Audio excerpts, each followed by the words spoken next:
Sama-sama kami hormati Ketua DPR Masjid Al-Muhajirin Ustaz DRS Ustaz Al-Qurdi Al-Am, yang sama-sama kami muliakan Profesor Dr. Haji Muhib Abdul Wahab, yang sama-sama kami hormati seluruh jemaah Masjid Al-Muhajirin, baik itu yang ada di masjid maupun yang datang dari rumah.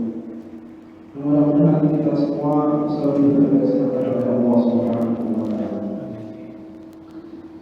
Bersyukur kepada Allah Subhanahu wa taala dan sama-sama mengucapkan alhamdulillahirabbil alamin atas segala limpahan rahmat serta karunia yang selalu diberikan kepada kita semuanya, terutama nikmat iman, nikmat Islam, nikmat kesehatan serta kesempatan yang berkat nikmat Allah tersebut.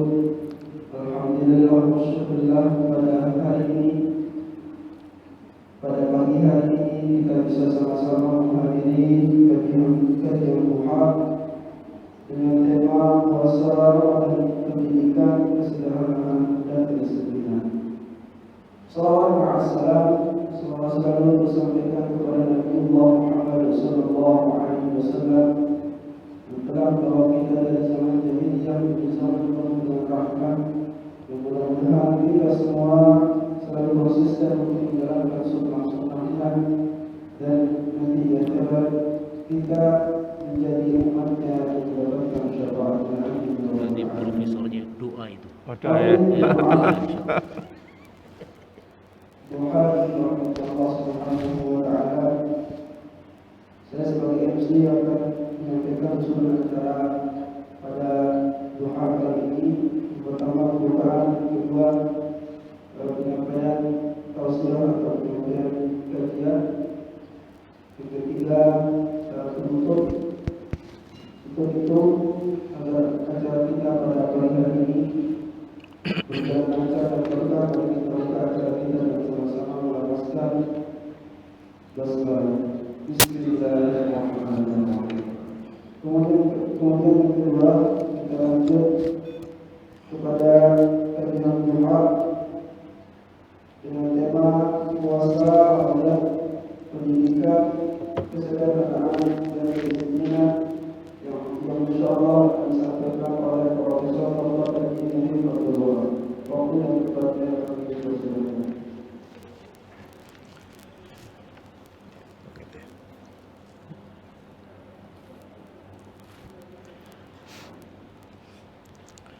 Bismillahirrahmanirrahim.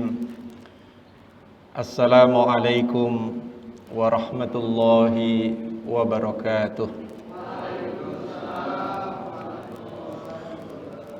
Mohon izin membuka masker.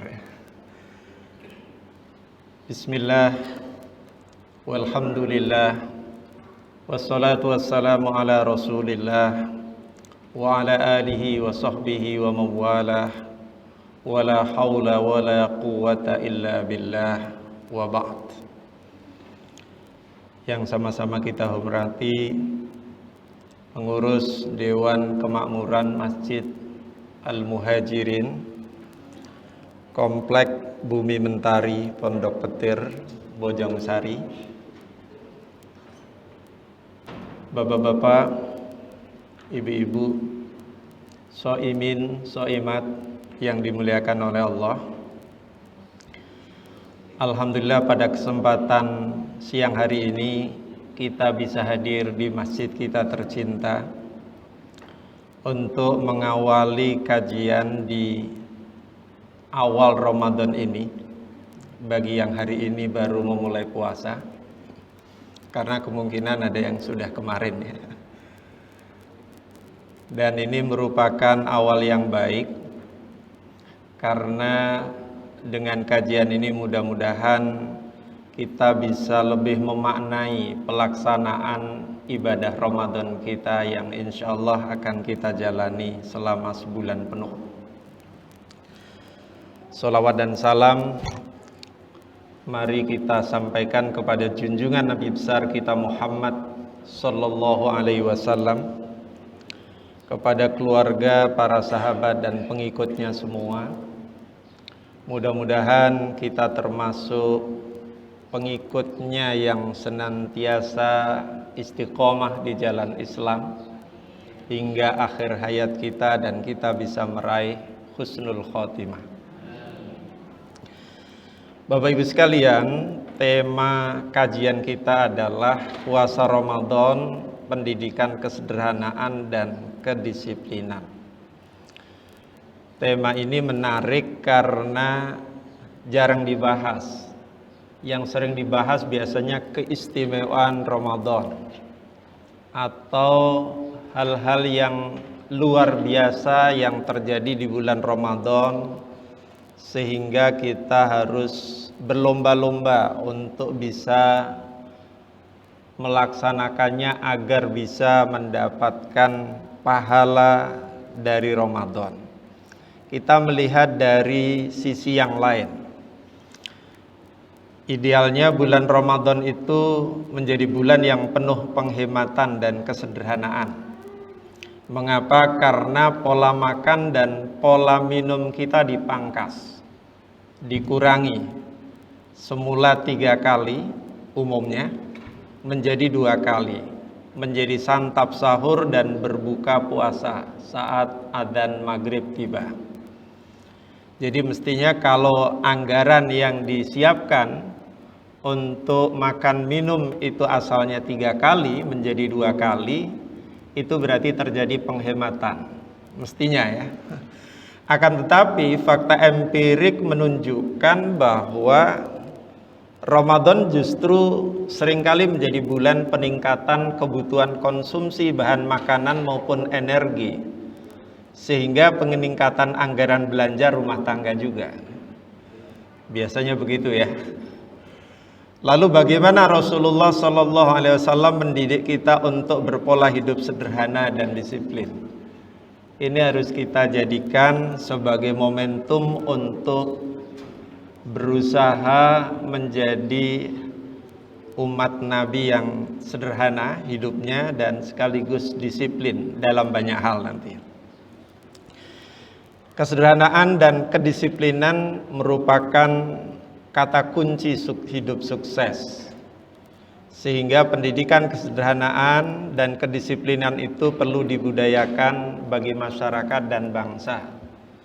Lebih-lebih Bapak Ibu menyaksikan dalam 1-2 bulan terakhir semuanya serba naik harganya. Bahkan belum lama the real Presiden RI LBP sudah mewanti-wanti akan ada kenaikan gas, Pertamax sudah naik, Pertalite dan lain-lain, dan itu pasti nanti akan berdampak kepada kenaikan-kenaikan yang lain. Suka tidak suka kita dihadapkan kepada beban hidup yang lebih berat, tantangan hidup yang semakin tidak ringan, dan boleh jadi eksesnya nanti akan banyak kriminalitas dan lain sebagainya. Bapak Ibu sekalian, kalau kita analisis khususnya kurikulum Ramadan, saya melihat hampir semua paket kurikulum Ramadan itu dikaitkan dengan waktu. Memang pada dasarnya semua ibadah dalam Islam itu selalu ada kaitannya dengan waktu-waktu tertentu. Salat misalnya jelas dinyatakan oleh Al-Quran, innas salata kanat alal mu'minina kitaban mawquta. Salat itu sudah ditetapkan waktu-waktunya. Ya, sebagaimana yang sudah kita jalani ya. Ada maghrib, isya, subuh, duhur, asar. Nah, berkaitan dengan Ramadan yang dijalani 1 bulan penuh ini, semua juga sudah diatur sebetulnya waktunya. Dimulai dengan santap sahur, itu harus sebelum terbit fajar. Sebaiknya diakhirkan, ada sunnahnya, yaitu takhir as-sahur. Kemudian puasanya itu sendiri dimulai dari terbit fajar. Terbit fajar itu kapan ya? Kalau di Indonesia saya kira sudah ada jadwal imsakiyahnya, ada waktunya ya.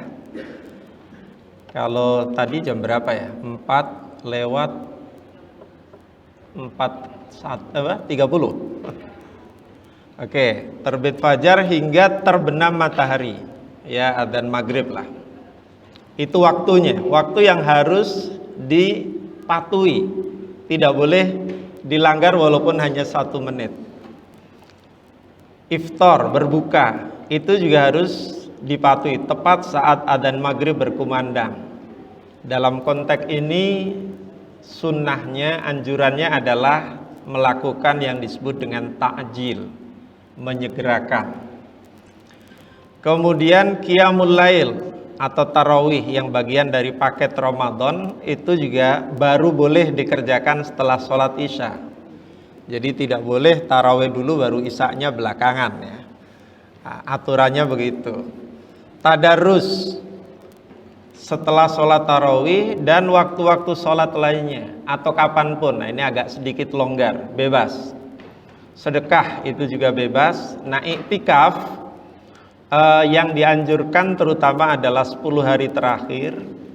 Meskipun kita tahu Nabi ketika tahun terakhir beliau hidup, beliau iktikafnya itu dari hari pertama sampai hari terakhir Ramadan. Jadi selama 1 bulan penuh. Zakatul fitri itu bebas sejatinya, tetapi yang afdal adalah di akhir-akhir Ramadan. Harapannya zakat yang diberikan itu bisa dikonsumsi oleh fakir miskin terutama di saat Idul Fitri. Lalu yang terakhir nanti sholat Idul Fitri itu ada waktunya juga pada pagi hari di tanggal 1 Syawal. Apa makna semua ini? Makna semua ini adalah bahwa dengan paket kurikulum Ramadan ini Allah sedang mendidik kita untuk menjadi hamba yang disiplin. Minimal disiplin waktu dan disiplin beribadah. Karena disiplin itu pada dasarnya tidak bisa instan, tidak bisa terbentuk begitu saja, tapi melalui proses. Kalau dalam militer melalui proses latihan yang terus menerus dan dengan sangat keras kalau di militer ya.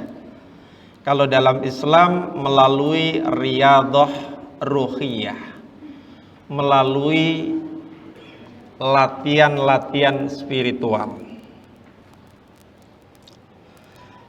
Kalau kita amati lagi peristiwa-peristiwa historis yang terjadi di bulan Ramadan, tidak hanya di masa Nabi tapi juga di masa sesudah Nabi, kami mencatat setidaknya ada beberapa peristiwa penting. Yang pertama, nuzulul Quran, sebagaimana direkam oleh Al-Quran, Syahrul Ramadan alladzi unzila fihil Quran hudal linnas wa bayyinatin minal huda wal furqan. Ini menunjukkan bahwa Ramadan itu menjadi bulan yang sangat istimewa karena dikaitkan dengan turunnya Al-Quran. Dan apapun nanti jika dikaitkan dengan Al-Quran itu juga menjadi sesuatu yang sangat istimewa. Karena sentuhan Al-Quran itu bisa membuat yang lain yang tadinya tidak istimewa menjadi istimewa. Banyak para penulis itu yang supaya bukunya laku biasanya ditambahkan dengan kata Al-Quran, menurut perspektif Al-Quran, dalam tinjauan Al-Quran dan sebagainya. Memang sesuai dengan sifatnya Al-Quran Al-Karim. Al-Karim itu artinya yang maha mulia sekaligus maha memberi nilai tambah dari apapun yang dikaitkan dengan Al-Quran. Yang kedua tentu ada Lailatul Qadar, malam kemuliaan, malam penentuan. Yang ini nanti berkaitan erat dengan 10 hari terakhir tadi, yaitu iktikaf. Kemudian ada perang Badar, perang yang terjadi pada tahun kedua Hijriah di bulan Ramadan, dan ini merupakan awal kemenangan perang yang diraih oleh umat Islam ketika itu. Meskipun secara statistik jumlah tentara umat Islam itu 3 kali lebih sedikit dibandingkan musuh. Tentara umat Islam hanya sekitar 313 orang, sementara kafir Quraisy jumlahnya 1000 orang.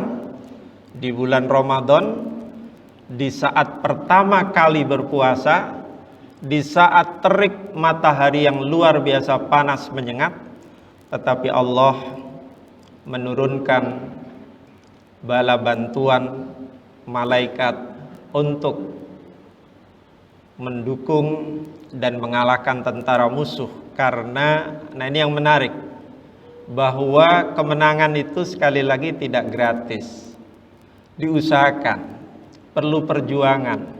Dan diantara yang membuat Allah itu menurunkan bantuannya adalah karena kesabaran yang dimiliki oleh tentara umat Islam. Kemudian peristiwa besar lainnya adalah Fathu Makkah, pembebasan kota Mekkah, tanpa ada pertumpahan darah. Meskipun semula pasukan kafir Quraisy atau orang-orang Mekah sudah sangat bersiap siaga, tetapi melihat betapa banyaknya umat Islam di bawah pimpinan Nabi yang datang, mereka kemudian menyerahkan diri dan tidak melakukan perlawanan. Oleh karena itu Nabi kemudian menjamin siapapun yang tetap berada di rumah Abu Sufyan, di rumahnya masing-masing, tidak akan diperangi, tidak akan dimusuhi.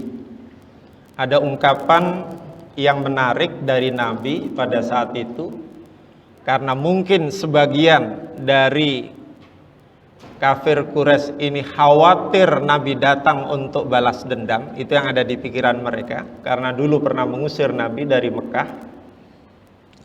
Nabi sampai mengatakan, dan ini dikenang dalam sejarah, yang kemudian dunia mengakuinya ini sebagai pengampunan massal, yaitu ucapan Nabi, idhabu fa antumut tulaqa.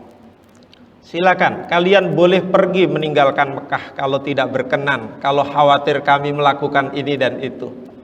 Fa antumut tulaqa, kalian semua hari ini bebas, diampuni, semuanya dimaafkan.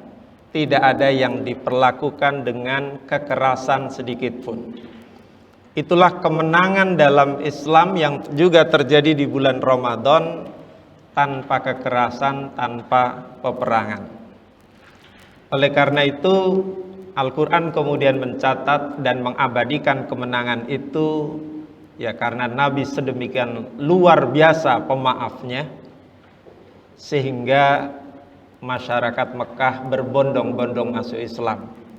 Direkam dalam surat Al-Fath, idza jaa nasrullahi wal fath wa ra'aitan nasa yadkhuluna fi dinillahi afwaja fasabbih bihamdi rabbika wastaghfir innahu kana tawwaba. Kemudian juga perang Tabuk, ini juga terjadi di bulan Ramadan. Perang ini juga termasuk kategori perang yang sangat sulit, yaumul usrah.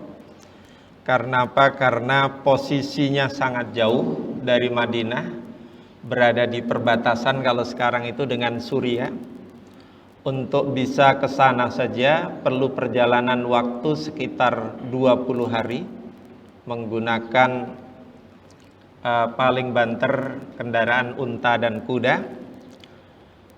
Lalu ini juga disebut sebagai perang masa krisis, karena pada waktu itu para sahabat Nabi dihadapkan pada kesulitan-kesulitan ekonomi, sehingga inilah perang yang dilelang oleh Nabi, dan Nabi melelang kepada para sahabatnya, siapa yang mau menyediakan logistik, perbekalan, perang, kalian semua dijamin akan masuk surga gitu. Dan di antara pembeli atau yang banyak menyumbang itu antara lain adalah Utsman bin Affan, menyumbang lebih dari 900 unta, 1000 kilo emas, dan Abdurrahman bin Auf ya, itu juga memberi emas senilai sekian, saya lupa, saya punya hitungannya tapi saya lupa datanya, lebih dari 50 miliar kalau tidak salah. Bapak Ibu sekalian yang berbahagia, kemudian tersebarnya Islam di Yaman, Fathul Andalus, pembebasan Spanyol di bawah pimpinan Jenderal Tariq bin Ziyad. Dan yang tidak kalah pentingnya adalah pengulangan atau tadarus Al-Quran oleh Nabi di bawah bimbingan Jibril secara langsung. Itu juga semua terjadi di bulan Ramadan. Lalu kita kaitkan dengan kemerdekaan Indonesia, juga terjadi pada bulan Ramadan, tepatnya persis 17 Ramadan. Nah, semua peristiwa itu menurut saya menunjukkan bahwa berpuasa Ramadan harus dijalani dengan disiplin dan etos perjuangan yang tinggi untuk dapat meraih kemenangan sebagaimana kemenangan yang pernah diraih oleh umat Islam di masa lalu. Bapak Ibu sekalian yang berbahagia, kita mulai dengan ajaran Islam tentang sederhana dan terutama jika dikaitkan dengan bulan Ramadan. Ajaran berpola hidup sederhana dalam makan, minum, berpakaian merupakan akhlak mulia yang diteladankan oleh Rasulullah Shallallahu Alaihi Wasallam. Cobalah kita renungkan sejenak penuturan istri Nabi radhiyallahu anha, Aisyah. Kata beliau, "Masyabi'a Rasulullah sallallahu alaihi wasallam min khubzin wala lahmin marrataini fi yaumin wahid." Kata Aisyah, demi Allah, Rasulullah tidak pernah kenyang karena memakan roti dan daging 2 kali dalam sehari.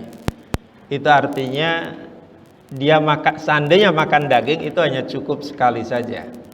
Selebihnya mungkin waktu itu mungkin belum ada tempe tahu ya, mungkin yang lain ya.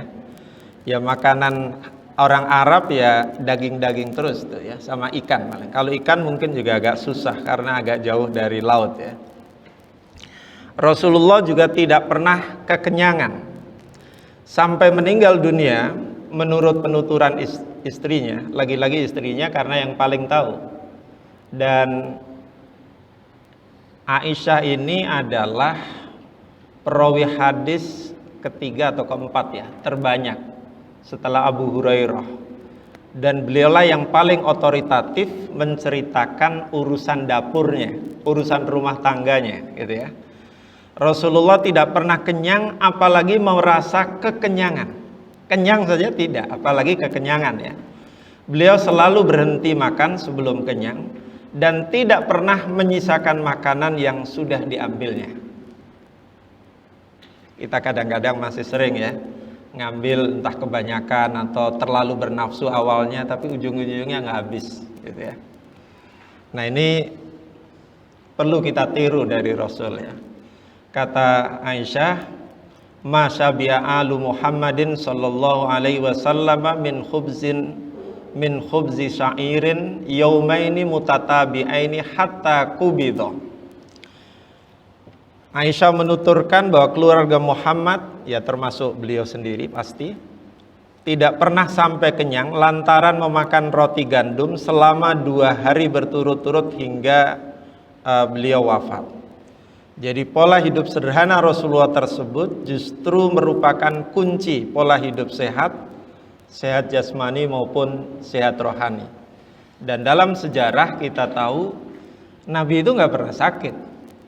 Ketika pulang haji wada saja beliau sakit mungkin karena kelelahan, karena kecapean, dan memang karena sudah mendekati dipanggil oleh Allah Subhanahu wa taala. Jadi selama hidupnya bahkan dokter yang merupakan hadiah dari Raja Mesir yang dibantukan untuk menemani Nabi itu tidak pernah mengobati atau mendapati Nabi mengalami keluhan sakit. Oleh sebab itu berlebih-lebihan di dalam Islam itu dilarang. Rasulullah melarang kita berlebih-lebihan dalam hal makanan, minuman, pakaian, dan juga bersedekah. Berlebihan nggak boleh juga itu. Nanti ada proporsionalitasnya masing-masing. Demikian pula berpesta atau mengadakan resepsi pernikahan dengan jamuan makan dan minum yang berlebihan dan ada unsur pamer kekayaan atau kesombongan juga tidak dibolehkan. Nabi pernah bersabda, an Umar bin Shu'aib an abihi an jaddihi qala Rasulullah sallallahu alaihi wasallam kulu washrabu walbasu wa tasaddaqu fi ghairi israfin wala makhilah. Umar bin Shu'aib meriwayatkan dari ayahnya lalu dari kakeknya, ia berkata bahwa Rasulullah sallallahu alaihi wasallam bersabda, makanlah, minumlah, berpakaianlah, bersedekahlah tanpa berlebih-lebihan dan bukan karena kesombongan.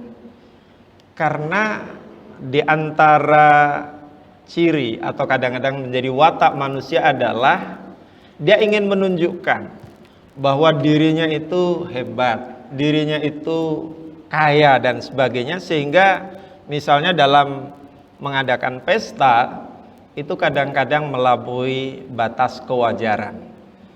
Kalau dalam bahasa lain kadang-kadang diada-adakan meskipun sebetulnya nggak ada, atau sampai berani ngutang kanan kiri demi pamer ini dan itu. Baik, puasa Ramadan yang diajarkan oleh Rasulullah Sallallahu Alaihi Wasallam bukan hanya sekedar tidak makan, tidak minum, tidak berhubungan suami istri. Sampai pada soal perut pun oleh Nabi itu di-manage demikian rupa. Puasa itu dalam tanda petik untuk kita harus kita pahami sebagai manajemen perut. Mengapa demikian? Karena perut itu potensial menjadi sumber segala penyakit, ya. Dengan kata lain, pendidikan kesederhanaan diteladankan oleh Rasulullah melalui manajemen perut. Perut harus dimanage secara proporsional karena perut ini potensial menjadi sumber penyakit, sehingga beliau merasa perlu mengelola perutnya dengan hanya diisi sepertiganya untuk makanan, yang pertama, yang kedua sepertiganya lagi untuk minuman, dan yang ketiga sepertiga lainnya untuk pernapasan. Artinya dibiarkan kosong, tidak boleh diisi full makan dan minum, sehingga itu nanti berbahaya. Dasarnya adalah hadis yang diriwayatkan dari Al-Miqdam bin Ma'di Kariba, qala sami'tu Rasulullah sallallahu alaihi wasallam yaqul ma mala'a adamiyun wi'an syarron min batnin bihasabi ibni adam akalat yukimna sulbah fa in kana la mahalata fasulusun li ta'amihi wa sulusun li syarabihi wa sulusun li nafasihi. Tidak ada sebuah tempat yang diisi oleh seorang manusia lebih buruk daripada perut. Tentu kalau kita lapar seperti sekarang ini pengennya makan, ya. Tapi perut ini dianggap sebagai tempat yang buruk. Mengapa? Karena dari situ sumber penyakit itu bermula. Mungkin salah makan bisa sakit perut. Kebanyakan makan barangkali nanti bisa cepat ngantuk gitu. Perut juga itu. Cukuplah bagi seorang manusia itu beberapa suap saja untuk menegakkan punggungnya. Jadi rumus Nabi dalam makan itu adalah makan ala kadarnya, secukupnya. Tentu secukupnya ini kondisional, ya, sesuai dengan kebutuhan masing-masing. Tapi harus dipahami proporsional, ya. Proporsionalnya itu kemudian Nabi atur sepertiganya. Oke, saya lanjutkan dulu. Dan jika hawa nafsunya mengalahkan manusia, maka artinya kalau sedikit saja itu tadi dianggap tidak cukup, maka Nabi memberi batasan. Maka sepertiga ruang perutnya itu untuk makanan, sepertiga lagi untuk minuman, sepertiga lagi untuk nafasnya, dibiarkan kosong. Saya kira tidak ada agama manapun yang mengatur soal makan sedetail agama kita. Baik, untuk bisa belajar kesederhanaan yang dilegasikan, diwariskan oleh Nabi kepada kita, kita hadirkan di sini sebuah ilustrasi, sebuah kisah yang pernah dijalani oleh Umar bin Khattab. Ini ada dalam hadis yang diriwayatkan oleh Imam Nasai bahwa suatu hari Umar bin Khattab bertamu ke rumah Rasulullah. Setelah dipersilakan masuk, Umar mendapati Rasulullah sedang duduk di atas tikar yang terbuat dari anyaman daun kurma. Jadi kira-kira belum ada karpet seperti ini, adanya hanya tikar saja. Kalau di kampung dulu kita ada tikar terbuat dari daun kelapa yang dianyam juga, atau di kampung kami ada juga dari daun lontar begitu. Saat menjabat tangan beliau, Umar melihat pada pipi kanan dan kirinya masih terlihat guratan bekas anyaman tikar. Ini artinya Rasulullah belum lama ini bangun tidur. Mungkin karena tidurnya itu beralas tikar, dan tikarnya itu pasti tidak semua rata ya.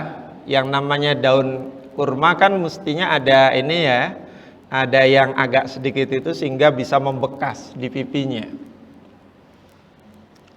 Ketika duduk, Umar mengamati isi rumah beliau. Umar sangat tercengang melihat kondisi rumah beliau, karena dia hanya mendapati sebuah sarung yang digantung pada sebuah sudut rumah beliau.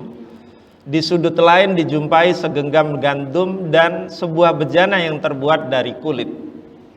Jadi tidak seperti di rumah kita nih, mungkin ada kulkas gitu, ada ini, ada itu gitu ya. Melihat rumah Rasul yang super sederhana itu, Umar kemudian meneteskan air mata, lalu menangis sesungguhkan. Rasul pun bertanya, apa gerangan yang membuatmu menangis, wahai putra Khattab, ya ibnal Khattab? Itu Nabi memanggil Umar ya. Umar menjawab lirih, bagaimana aku tidak menangis ya Rasul? Aku melihat guratan anyaman yang masih membekas di pipimu karena engkau tidak tidur di atas kasur yang empuk. Berarti Nabi tidak punya kasur ya. Pada saat yang sama di dalam rumah ini aku hanya melihat sebuah sarung, segenggam gandum dan bejana kulit. Sementara itu para raja dan kaisar hidup bergelimang harta, berkecukupan dan bermewah-mewahan hidup di istana. Tidakkah engkau sebagai manusia pilihan Allah dapat meminta kepada Allah agar bisa hidup berkecukupan? Umar pengennya begitu. Rasul itu ya kayaknya punya istana gitu ya, kamarnya mewah, ber-AC. Pasti saat itu nggak ada AC ya. Kasurnya empuk gitu ya, serba enak gitu ya, serba ada yang melayani gitu. Rasul kemudian balik bertanya kepada Umar, tidakkah engkau lebih senang wahai Umar jika kita dapat memperoleh kebahagiaan akhirat, sedangkan mereka para raja dan kaisar memperoleh kenikmatan dunia? Umar pun menjawab, tentu saja ya Rasulullah. Hidup beliau sangat bersahaja, tidak berlebihan, tidak bermewah-mewahan, tidak boros atau israf. Beliau tidak pernah menumpuk harta, tidak menghalalkan segala cara untuk meraih kekuasaan dan kenikmatan duniawi gitu. Tidak minta 3 periode ya. Rasulullah kan cukup 10 tahun saja itu. Sebetulnya itu kalau dipahami secara politis itu sinyal lah, cukup 2 periode saja gitu. Iya. Kesederhanaan beliau menurut riwayat yang lain tergambar dari harta beliau yang paling mewah. Hanyalah sepasang alas kaki berwarna kuning yang merupakan hadiah dari Raja Abyssinia, Raja Habsyi. Pernah diberi hadiah. Rumah beliau hanya beratapkan jerami yang tingginya dapat dijangkau oleh seorang remaja. Jadi rumahnya pendek, tidak terlalu tinggi ya, kira-kira 2 meter lebih dikit. Sekat-sekat kamarnya terbuat dari batang pohon yang dilekatkan dengan lumpur bercampur kapur. Jadi waktu itu tentu belum ada semen ya. Jadi hanya dari tanah liat begitu. Beliau sendiri yang menyalakan api, mengepel lantai, menjahit alas kakinya yang putus, menambal pakaiannya yang robek, dan memerah susu kalau sudah waktunya memerah susu unta atau susu kambing. Makanannya yang paling mewah dan jarang dinikmatinya, tapi tidak tiap saat ya, adalah madu, susu, dan lengan kambing. Itu makanan kesukaan Rasulullah, kambing dan madu ya. Begitu sederhananya Rasul teladan kita, meskipun sudah menguasai seluruh jazirah Arabia, tetap tidak tergoda dengan kemewahan dan kekuasaan. Padahal jika saja beliau mau, keinginan apapun sebagai pemimpin yang berkuasa saat itu, jadi Nabi bukan hanya pemimpin agama, tapi juga pemimpin negara saat itu, pasti akan bisa diwujudkan, akan bisa dipenuhi. Namun Nabi bukanlah sosok yang gemar memamerkan harta, bukan pula manusia yang angkuh berdiri di tengah kekuasaannya. Beliau adalah sosok sederhana, dekat dengan rakyat jelata dan sangat bersahaja. Sepanjang hayatnya Nabi adalah seorang yang konsisten pada pola hidup yang sederhana, bersih dan sehat. Ketika beliau wafat, tidak banyak harta yang ditinggalkannya. Amr ibnu Haris meriwayatkan bahwa Rasulullah SAW ketika wafat tidak meninggalkan dinar, dirham, hamba sahaya lelaki atau perempuan, dan hanya meninggalkan keledai putih yang biasa dikendarinya. Biasanya beliau pakai keledai ini ke pasar atau jenguk sahabatnya atau pergi ke Kuba gitu ya. Dan hanya sebidang tanah yang disedekahkan untuk kepentingan orang rantau. Jadi punya sebidang tanah. Ya, waktu itu mungkin di sekitar Masjid Nabawi, dan kemudian sudah diwakafkan. Dalam membelanjakan harta, Al-Quran juga memerintahkan kita untuk bersikap proporsional. Tidak boleh berlebih-lebihan dan tidak boleh juga terlalu kikir. Allah berfirman, "Walladzina idza anfaqu lam yusrifu wa lam yaqturu wa kana baina dzalika qawama." Dan termasuk hamba-hamba Tuhan yang Maha Pengasih. Ini rentetan ayat ini sangat panjang, tapi saya ambil yang khusus berkaitan dengan topik kita, yaitu orang-orang yang apabila menginfakkan harta, mereka tidak berlebihan dan tidak pula kikir. Berarti apa? Pertengahan, wajar, proporsional. Di antara keduanya secara wajar atau proporsional. Dalam menyantap makanan dan minuman dalam walimah, kita juga dilarang berlaku tabzir, mubazir, berlaku boros. Makanan dan minuman yang dengan mengambil banyak melebihi porsi yang sewajarnya, lalu menyisakannya, padahal undangan yang datang misalnya yang datang belakangan boleh jadi tidak kebagian. Ini fenomena umumnya. Sehingga kalau boleh kita katakan, datang ke kondangan itu kadang-kadang hadirnya lebih awal dibandingkan dengan datang ke masjid memenuhi undangan Allah ya. Sehingga apa yang terjadi? Ternyata yang terjadi adalah itu tadi, supaya tetap kebagian semuanya. Padahal isi perut kita ini sangat terbatas.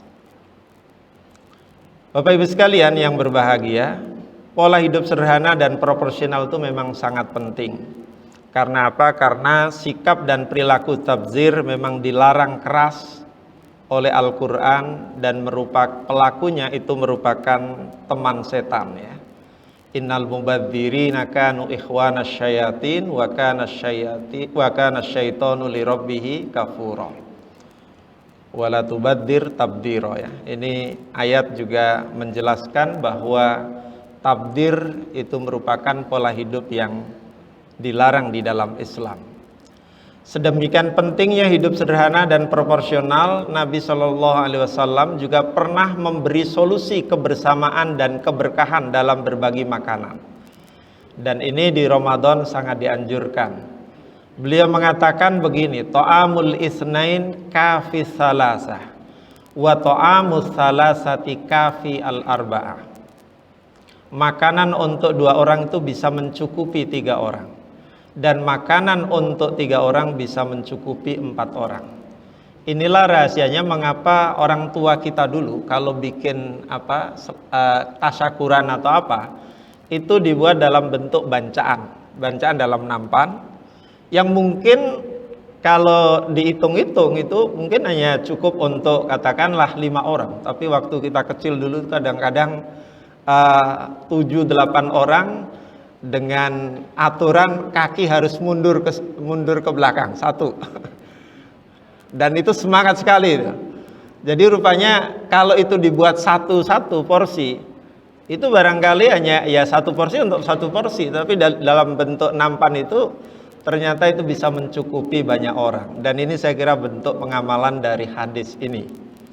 Hadis tersebut juga sekaligus menunjukkan bahwa etos berbagi dan semangat kebersamaan itu merupakan solusi untuk meredam nafsu serakah dalam mengonsumsi makanan dan minuman. Walaupun kita tahu dalam prakteknya kadang-kadang bagi yang agak serakah makannya, saya masih ingat tuh, katakanlah kalau yang dihidangkan itu adalah daging, itu dicari yang bagus, dipegang tangan kiri, yang kanan makan, terus nanti yang terakhir apa yang dipegang atau diumpetin oleh tangan kiri baru dimakan. Biasanya begitu. Namanya juga anak-anak ya. Dengan berpola hidup sederhana, proporsional, dan tidak berlebihan, kita telah belajar meneladani akhlak Nabi yang selalu bersikap hemat, ekonomis, dan bersahaja. Bahkan beliau pernah menegaskan bahwa bersikap hemat itu separuh dari kehidupan. Al-iqtisadu nisful hayah. Menurut penuturan Aisyah, Nabi sering mengonsumsi apa yang disebut dengan al-aswadain dalam sehari-hari. Al-aswadain itu yang dimaksud adalah kurma dan air putih. Kurma dan air putih. Tapi ternyata memang setelah diteliti, kurma saja itu sebetulnya kandungan gizinya, nutrisinya itu sudah sangat cukup baik untuk hidup kita. Sedemikian sederhana dan hematnya, tidak jarang beliau lalu berpuasa sunnah pada saat mendengar jawaban istrinya bahwa di dapur tidak ada yang bisa dimasak dan tidak ada makanan. Dengan kata lain, kesederhanaan itu sesungguhnya sangat indah dan banyak membawa berkah, apalagi di saat harga-harga sembako kita ini semakin melambung tinggi. Bapak Ibu sekalian yang dirahmati oleh Allah, bagaimana pendidikan kesederhanaan dan kedisiplinan ini bisa diwujudkan? Sikap dan sifat disiplin di dalam Islam itu dibentuk tidak secara instan, tetapi melalui proses yang berkelanjutan. Sholat dan puasa membiasakan pentingnya disiplin waktu. Kalau kita tidak bangun tidur lebih awal, jangan-jangan nggak bisa santap sahur ya. Jangan-jangan nggak bisa ikut sholat subuh berjamaah. Pengenalan nilai manfaat dari sebuah ibadah, termasuk puasa, ya, pembiasaan, pembudayaan, peneladanan merupakan kunci terbentuknya kedisiplinan. Jadi kalau cuma sekali saja, itu pasti tidak akan disiplin. Tapi kalau misalnya kita punya anak dan anak itu sudah kita biasakan membaca Al-Quran setelah sholat maghrib, pasti itu akan menjadi kebutuhan, pasti akan menjadi pengulangan yang terus-menerus sehingga menjadi membudaya di dalam dirinya. Puasa Ramadan didesain untuk mewujudkan kita semua bisa disiplin ibadah, disiplin waktu, disiplin kerja, disiplin tadarus, disiplin belajar ya, disiplin berbuka, disiplin tidur, disiplin bangun tidur, disiplin berkarya, disiplin berprestasi, dan seterusnya.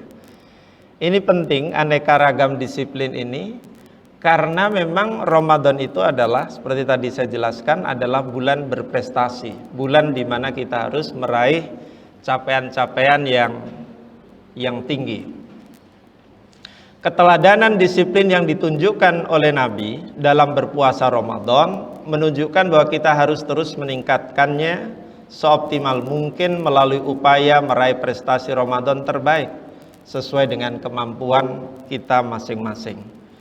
Kalau tahun ini kita punya agenda tidak hanya membaca Al-Quran, tapi juga membaca terjemahannya, membaca tafsirnya, itu berarti ada peningkatan dibandingkan dengan tahun yang lalu. Adapun tips pendidikan kesederhanaan yang dapat kita petik dari keteladanan Rasulullah adalah yang pertama, memperbanyak syukur kepada Allah. Sekecil apapun yang diberikan oleh Allah kepada kita harus direspon dengan syukur. Esensinya adalah mengakui dalam hati, mengucapkan alhamdulillah, memanfaatkan nikmat atau anugerah dari Allah itu untuk kebaikan dan ketaatan. Dan juga berterima kasih kepada orang yang berjasa kepada kita, termasuk orang tua kita. Yang kedua, memperkaya diri dengan qanaah, merasa cukup dengan apa yang diberikan oleh Allah kepada kita, sehingga kita dapat mengerem sifat rakus. Karena kerakusan itu membuat orang tidak pernah merasa puas. Sehingga kalau punya qanaah, punya sifat qanaah, insya Allah sekecil apapun yang diberikan oleh Allah itu bisa membuat kita rela hati, puas. Qanaah adalah sikap dan perbuatan hati yang memandang pemberian Allah luar biasa banyak dan bermanfaat, sehingga tidak ada pemberiannya yang akan disia-siakan. Itu yang kedua. Yang ketiga, jauhi sifat dan perilaku hidup boros, berlebih-lebihan dalam hal-hal yang bersifat duniawi. Dalam hal ini Umar bin Khattab pernah memberikan sebuah prinsip hidup yang relevan dengan kondisi saat ini. La khaira fi israf wala israfa fi khair. Tidak ada kebaikan dalam sikap berlebih-lebihan. Misalnya kita olahraga nih, suka hobinya olahraga. Kalau berlebih-lebihan pasti tidak baik. Apalagi di bulan Ramadan ya. Kita juga nanti harus bisa disiplin mengatur kalau misalnya olahraga itu idealnya kapan. Yang jelas tidak di pagi atau siang hari, mestinya sore menjelang maghrib, kira-kira begitu. Dan tidak disebut berlebih-lebihan dalam berbuat kebaikan. La israfa fi khair. Tapi kalau dalam berbuat baik, insya Allah tidak dikenal kata berlebih-lebihan, selama masih sesuai dengan masih proporsional, sesuai dengan kemampuan.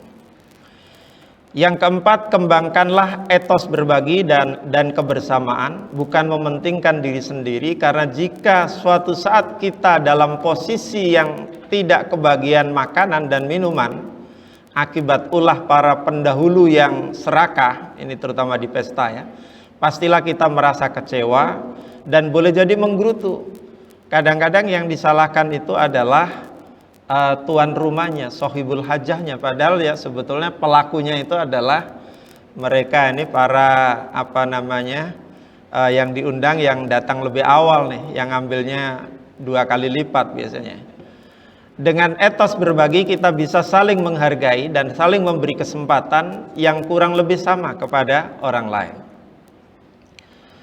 Yang kelima, pola hidup sederhana dan ekonomis itu dapat diwujudkan melalui pembiasaan, habituation, dalam segala aspek kehidupan kita. Karena itu anak-anak kita harus kita latih serba sederhana dan tidak membiasakan sikap dan perbuatan yang berlebih-lebihan. Ya, kalau misalnya kita belikan baju lebaran, kita punya kemampuan finansial, ya katakanlah baju yang baru tetapi tidak branded, tidak buatan luar negeri, tidak impor yang mahal gitu. Kita cukup produk lokal ya, dalam rangka mencintai produk Indonesia. Dalam hal ini termasuk tidak baik seseorang memaksakan diri untuk memenuhi sesuatu di luar batas kemampuannya hanya untuk gengsi atau sekedar menjaga martabat. Misalnya mengadakan walimah mewah dengan banyak berhutang kepada orang lain agar harga diri dan pamornya naik. Karena itu slogan biar tekor asal kesohor, ini kan suka ada ya. itu tidak sesuai dengan teladan Nabi Shallallahu Alaihi Wasallam. Kan suka ada itu, biar tekor asal kesohor ya, walaupun kesohor asal kesohor ya. Yang keenam, meski hampir pasti tidak diminati oleh banyak orang, bercita-cita meninggal dunia dalam keadaan miskin juga menjadi salah satu terapi mental rakus dan serakah dalam masalah duniawi. Dan ini barangkali doa yang barangkali tidak diamalkan oleh umat Nabi Muhammad nih. Nabi sendiri berdoa ini, Allahumma ahyini miskinan wa amitni miskinan wahsyurni fi zumratil masakin yaumal qiyamah. Ya Allah, hidupkanlah aku dalam keadaan miskin dan matikanlah aku dalam keadaan miskin, dan serta kumpulkanlah aku dalam golongan orang-orang miskin di hari kiamat kelak. Tentu doa Nabi seperti ini tidak dimaksudkan agar umatnya menjadi miskin, tetapi Nabi berharap bahwa doa ini menjadi itu tadi, terapi mental agar ya beliau kan pemimpin. Kalau pemimpin tidak bisa mengerem nafsu serakahnya, itu bisa semuanya serba ingin dikuasai ya. Sehingga dalam tanda petik dengan meninggal di kondisi miskin itu juga berpeluang mengurangi potensi konflik, terutama bagi ahli warisnya. Kira-kira seperti itu. Ini hadis Nabi. Tapi silakan kalau mau mengamalkan nanti ya. Tapi yang jelas ajaran Islam tidak memerintahkan kita untuk menjadi miskin ya. Tetap kita berusaha untuk menjadi kaya supaya kita bisa banyak berbuat. Terakhir Bapak Ibu, sebagai penutup, puasa Ramadan mendidik kita untuk berpola hidup sederhana, bersahaja, merasa cukup, sabar, dan mengoptimalkan syukur.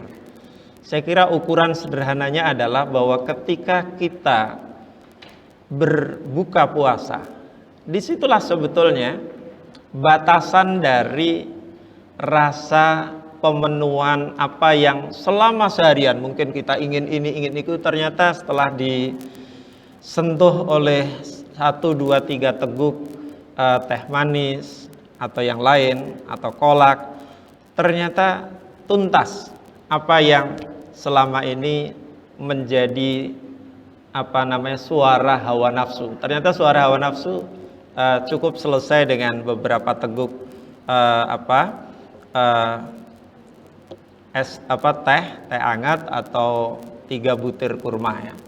Hidup sederhana itu indah dan penuh berkah, ekonomis dan proporsional. Hidup sederhana dapat dibiasakan melalui puasa dengan memangkas atau mengurangi makanan, minuman, dan tidur. Meneladani kesederhanaan Nabi SAW dalam menjalani kehidupan ini tidak menghalangi kita untuk menjadi kaya harta. Yang terpenting adalah proporsional. Kaya harta harus dibarengi dengan kaya amal sosial. Meneladani kedisiplinan Nabi selama Ramadan juga sangat penting untuk mewujudkan budaya hidup yang produktif dan kreatif. Bulan Ramadan idealnya menjadi bulan panen rahmat, pahala, dan ampunan dengan segala potensi yang kita miliki, termasuk harta benda yang kita infakkan, belanjakan, sedekahkan di jalan Allah. Yang kedua, bulan penanaman kasih sayang di antara kita, bulan pembebasan dari dosa-dosa dan sifat-sifat tercela, bulan terkabulnya doa dan cita-cita, bulan kompetisi dalam kebajikan dan kemuliaan, sekaligus bulan pendidikan mentalitas pemenang, bukan pecundang. Sehingga Ramadan menjadi bulan penuh prestasi duniawi dan ukhrawi, termasuk prestasi dalam produktivitas kerja, bukan bulan untuk bermalas-malasan dan tidak produktif. Saya kira demikian yang dapat saya sampaikan. Kurang lebihnya mohon maaf. Kalau ada yang perlu didiskusikan, dipersilakan untuk ditanyakan.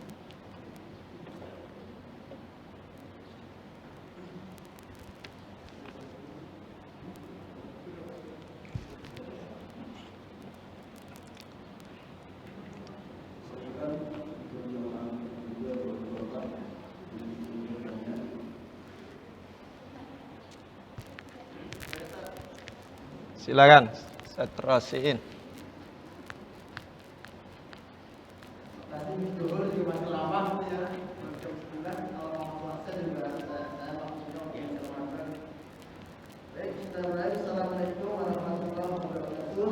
Waalaikumsalam warahmatullahi wabarakatuh. Saat berikut yang kami hormati, Bapak Ibu sekalian, saya sepakat dengan yang disampaikan Ustaz bahwa kajian ini menjadi luar biasa karena di luar biasa pada umumnya yang mengkaji Ramadan itu hal-hal yang berkaitan dengan keistimewaan dan keutamaan Ramadan. Tapi ini kajian kita menyangkut hal-hal yang menyentuh pada keseharian kita tentang kesederhanaan dan kedisiplinan. Mulai dari prolog sampai hal-hal detail yang tadi disampaikan Ustaz merupakan satu potret keseharian masyarakat kita yang sampai hari ini masih terjadi. Yang pertama, dengan Ramadan ini mengarahkan kita untuk sederhana, mungkin dari kesederhanaan kita kalau kita ambil dari kata sederhananya, yang dimaksud sederhana ini adalah sederhana yang sesungguhnya, bukan sederhana pada yang selama ini terjadi. Kita masuk ke warung Padang sederhana, tapi yang terjadi justru istimewa dengan harga yang mahal. Gitu kan? Tapi yang dimaksud sederhana dalam hal yang sesungguhnya.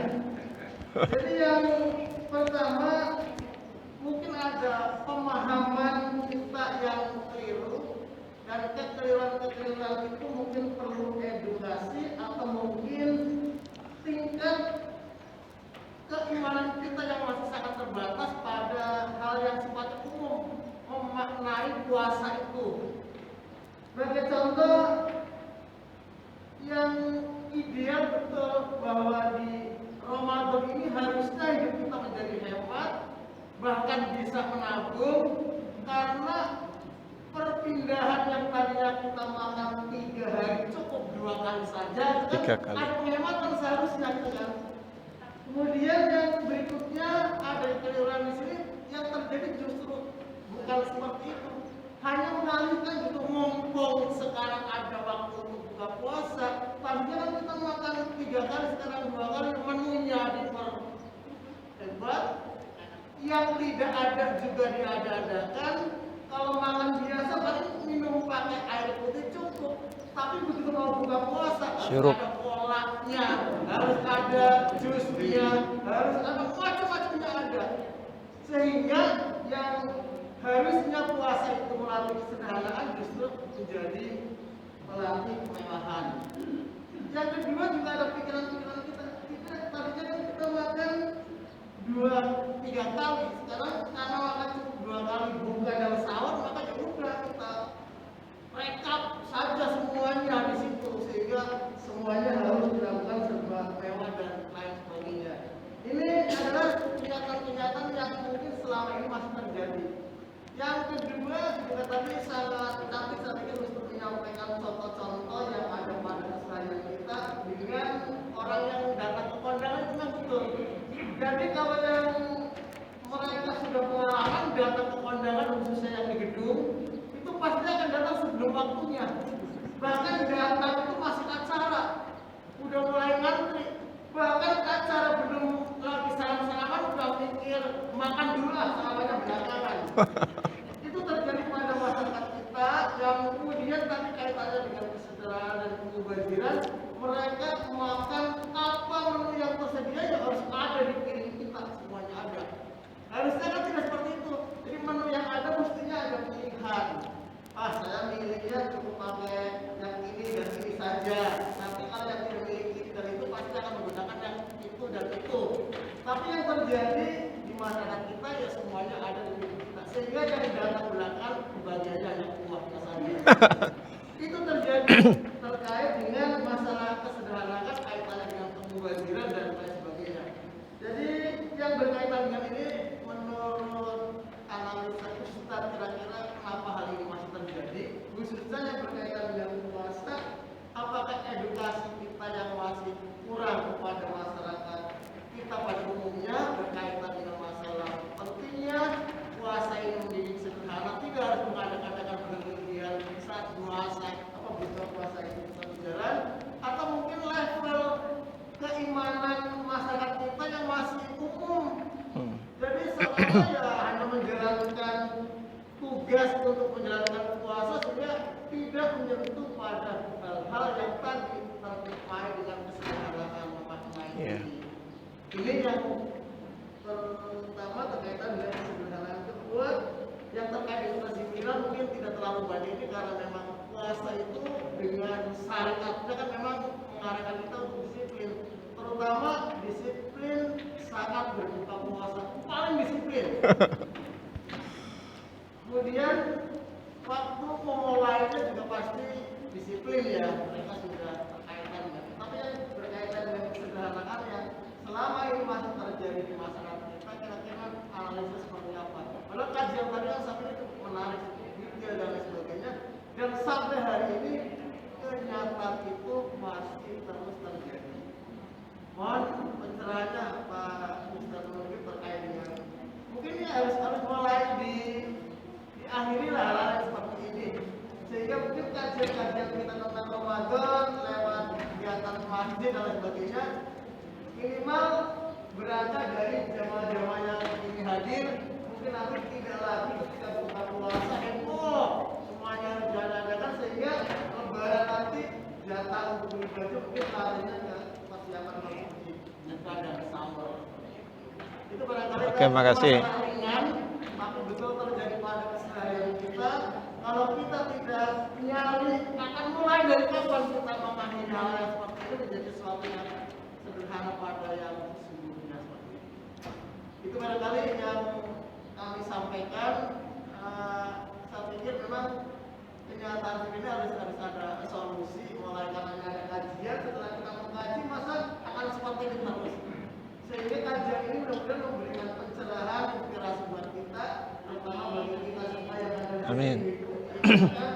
Berikan pemahaman kepada suami dan anak-anaknya. Puasa itu tidak mesti ada yang ada yang kita makan. Tapi katanya di masalah kesyukuran, menghilangkan rasa tamak dan lain sebagainya. Tapi ini kajian-kajian yang mungkin sederhana tapi perlu kita edukasi, kita sadarkan, kita termasuk bapak-bapak juga jangan banyak teman-teman bahasa ini dan itu. Kalau nanti ibu-ibunya sudah ini mulai terinspirasi dengan kajiannya kan udahlah sederhana saja, yang penting kan ada. Coba kalau yang suami istri hadir berbandingan sore nanti sudah sederhana pola. Makasih dan mudah-mudahan nanti ada yang bisa berubah dari kita dengan kebiasaan-kebiasaan ini kaitannya dengan kesederhanaan, kaitannya banyak hal dengan takaran, kesyukuran dan terima kasih. Assalamualaikum warahmatullahi wabarakatuh. Waalaikumsalam. Saya tanggapi dulu biar nggak lupa. Langsung aja begini bisa. Atau itu aja lebih enak.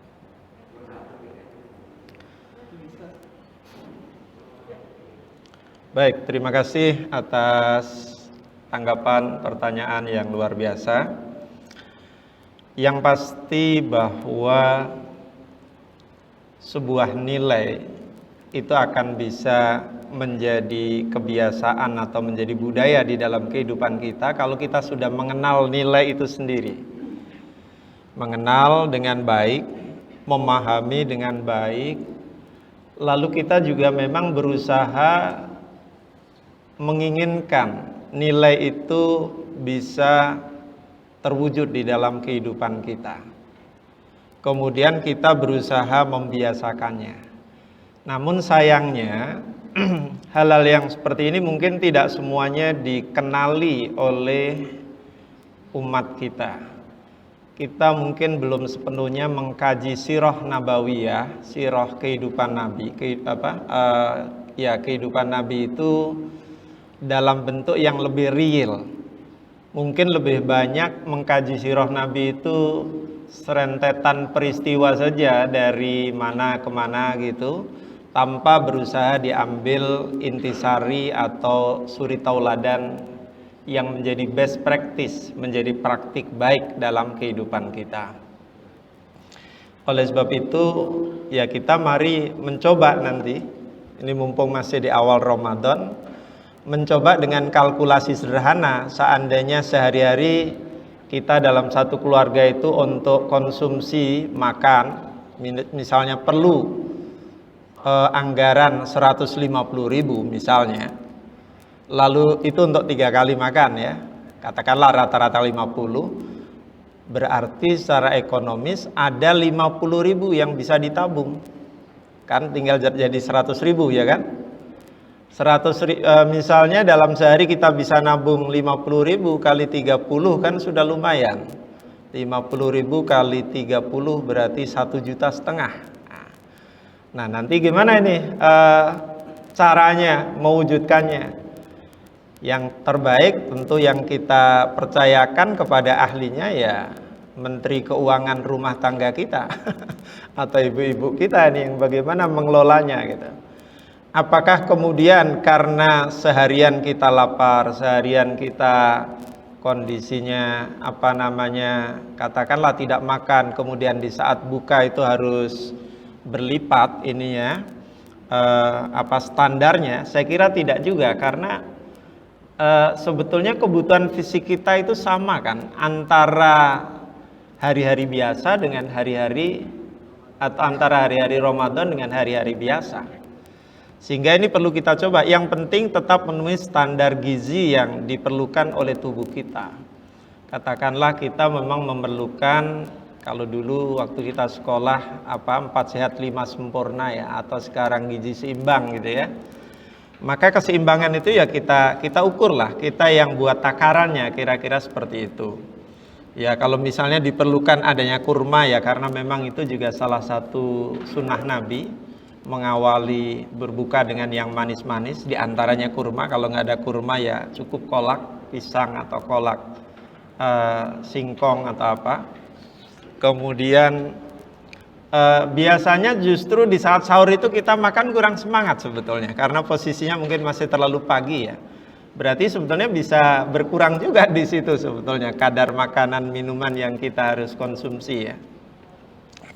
Jadi dengan kata lain, pengenalan nilai positif seperti kesederhanaan ini perlu lebih dibuat masif dan lebih betul-betul dicoba dijalankan ya. Jangan sampai begini, karena mata kita ini adalah mata lapar, mata kita ini mata yang ingin serba menikmati sesuatu. Begitu nanti melihat di toko, di supermarket banyak sirup A, B, C, D, atau di televisi banyak iklan, itu akhirnya itu semua malah serba dituruti. Padahal di luar Ramadan jarang itu. Di bulan Ramadan justru malah banyak itu. Karena itu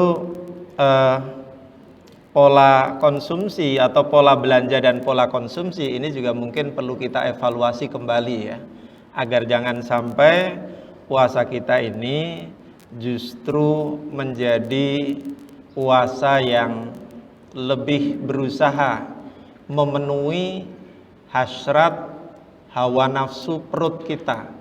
Kalau hawa nafsu di bawah perut kan insya Allah pasti bisa dikendalikan. Tapi yang justru kurang bisa dikendalikan justru hawa nafsu yang terkait dengan perut gitu. Nah, karena itu maka tadi sederhana itu menjadi solusi. Tapi saya sepakat memang sederhana yang dimaksud bukan sederhana rumah makan. Kalau itu pasti tidak sederhana. Tidak sederhana menunya, tidak sederhana harganya, tidak sederhana juga ya banyak hal lah. Kalau sudah berani masuk ke rumah makan sederhana ya mestinya dompetnya tidak sederhana lagi. Oke, yang kedua yang saya ingin sampaikan adalah bahwa edukasi pendidikan kesederhanaan termasuk kedisiplinan tadi ini harusnya bisa menjadi ini ya, kalau bisa masuk di kurikulum pendidikan kita ya, terutama di pendidikan sejarah kebudayaan Islam, atau ketika dimasukkan di fikih ya, di fikih puasanya hanya bukan sekedar bahas syarat rukun yang membatalkan, yang dianjurkan selama Ramadan gitu, tapi juga ada best practice kesederhanaan dan kedisiplinan yang bisa dipetik oleh para peserta didik dari Rasulullah Shallallahu Alaihi Wasallam. Jadi hal-hal seperti ini penting juga kita terus tumbuh kembangkan, kita sosialisasikan dalam kehidupan kita, supaya memang ajaran Islam yang mulia ini betul-betul kita yang memuliakan dan kita yang bisa dibuat mulia olehnya. Saya kira itu Pak, jawaban singkat saya. Ya. Maaf, kesenggol.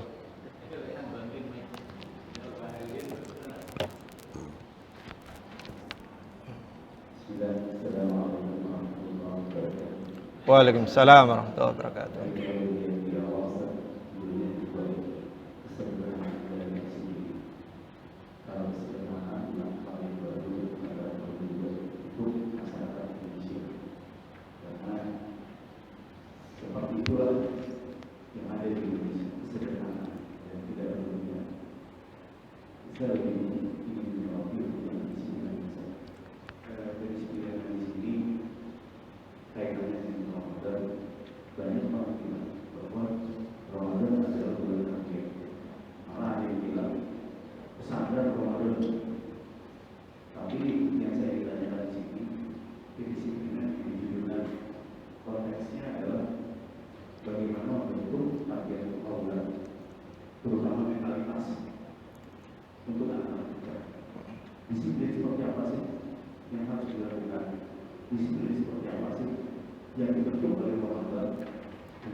Waalaikumsalam warahmatullahi wabarakatuh. Langsung jawab dulu, saya khawatir lupa. Baik, terima kasih. Kedisiplinan seperti apa gitu ya. Tadi sebenarnya saya uraikan sebagian ya. Ada mic lagi? Dengan ini aja bisa.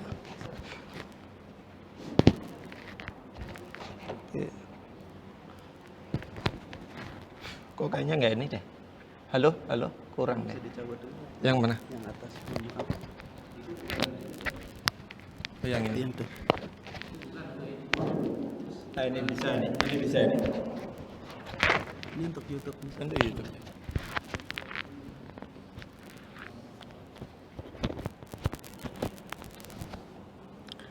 Baik, tadi saya sampaikan bahwa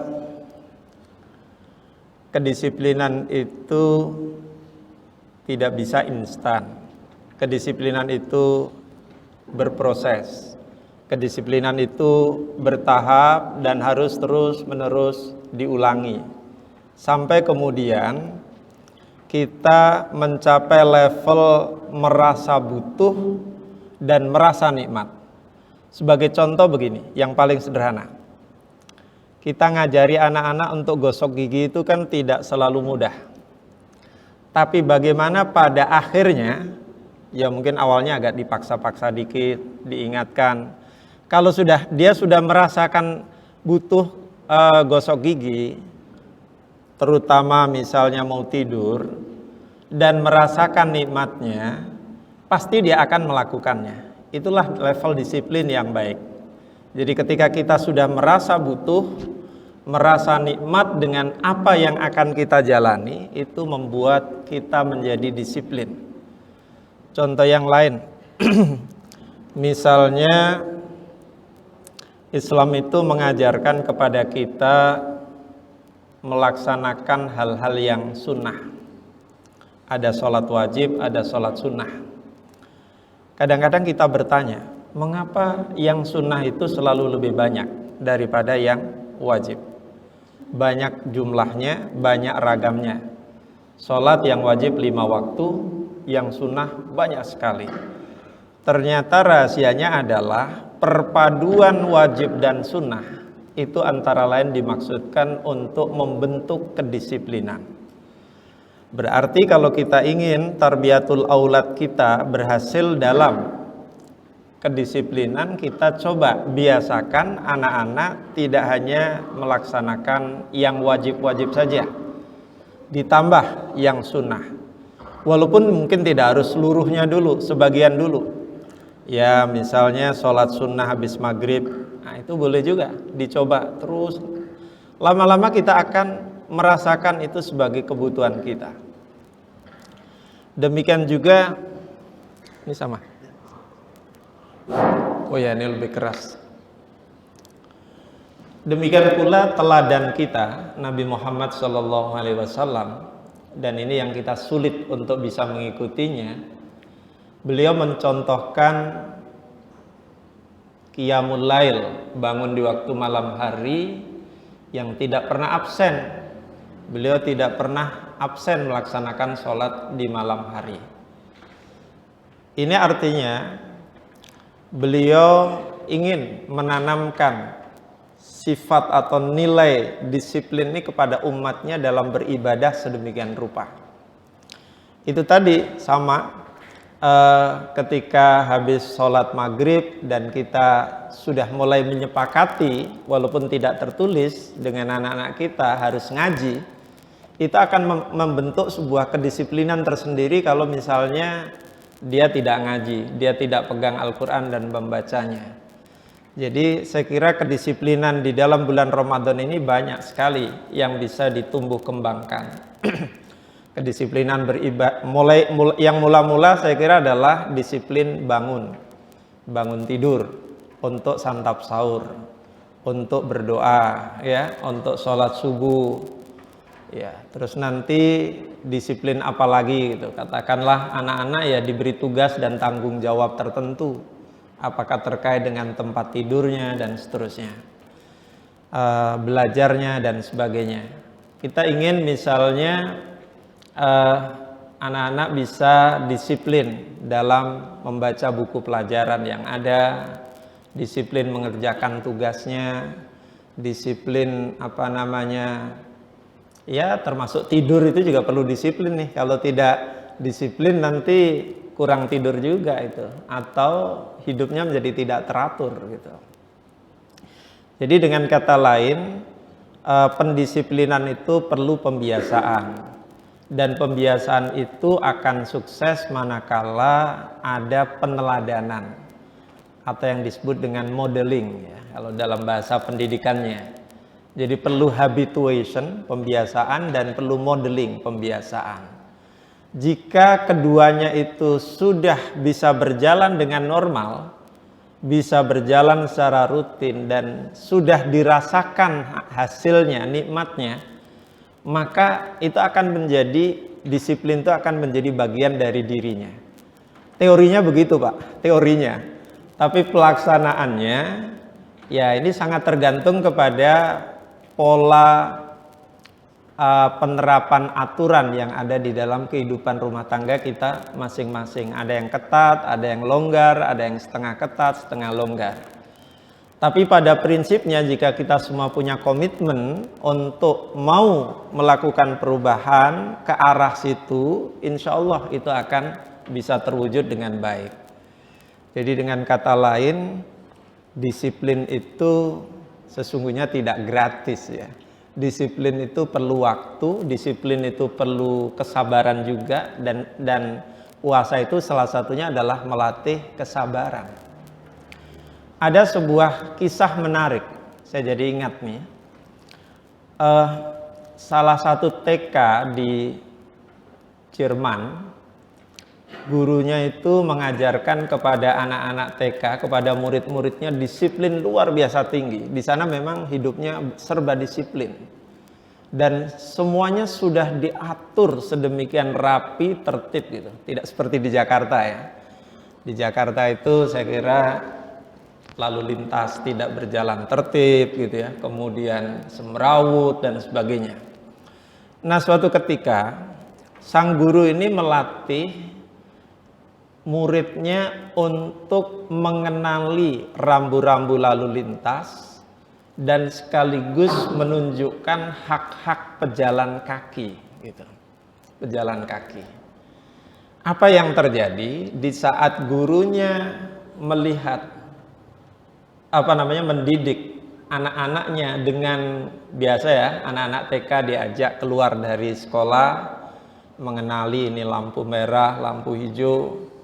Bahkan di sana itu ada rambu khusus untuk tunanetra, termasuk juga ada jalan khusus untuk tunanetra, ada juga khusus jalan untuk pejalan kaki dan untuk pesepeda.